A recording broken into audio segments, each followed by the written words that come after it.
यवतमाळ शहरात वाढलेल्या फेरीवाल्यांमुळे वाहतुकीची कोंडी आणि अपघातांच्या घटनांत वाढ होत असल्याने नागरिकांमध्ये तीव्र नाराजी व्यक्त होत आहे। अनेक ठिकाणी रस्त्यांवरच व्यवसाय सुरू असल्याने पदचारी आणि वाहन चालकांना अडचणींचा सामना करावा लागत असून या समस्येकडे नगर परिषद दुर्लक्ष करत असल्याची तक्रार पुढे येत आहे।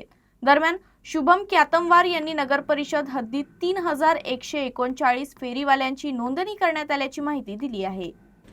यवतमाळ शहरात वाढलेल्या फेरीवाल्यांमुळे वाहतुकीची कोंडी आणि अपघातांच्या घटना वाढत असल्याने नागरिकांमध्ये तीव्र नाराजी व्यक्त होत आहे। अनेक ठिकाणी रस्त्यांवरच फेरीवाले व्यवसाय करत असल्याचे चित्र आहे। त्यामुळे पादचारी आणि वाहन चालकांना मोठ्या अडचणींचा सामना करावा लागतो। या समस्येकडे नगर परिषद दुर्लक्ष करत असल्याची ही तक्रार नागरिकांची आहे। दरम्यान नगर परिषदेच्या मुख्याधिकाऱ्यांनी सांगितलं की यवतमाळ नगरपालिकेच्या हद्दीत 3139 फेरीवाल्यांची नोंदणी करण्यात आली आहे, तर लवकरच अवैध फेरीवाल्यांवर कारवाई करण्यात येईल असंही त्यांनी सांगितलं।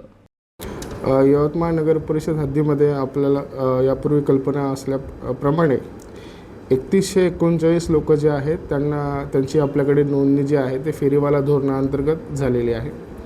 फेरीवाला धोरणाअंतर्गत आपण काही जागा ज्या आहेत यवतमाळ नगरपालिकेच्या हद्दीमध्ये मार्केटमधील काही जागा आहेत त्या अधोरेखित करून ऑलरेडी यांना व्यवसाय करण्यासाठी दिलेले आहे। त्या अनुषंगाने पोलीस पथक आणि नगरपालिकेचं पथक अतिक्रमण विभाग हे संयुक्तपणे जे गर्दीचे आवर्स असतात, पीक आवर्स ज्यांना आपण म्हणतो, पीक आवर्समध्ये तिथे गस्त घालून तिथे जे वाहतूक नियमनाचं जे आहे बंदोबस्त करायचा रोज प्रयत्न करत असतात।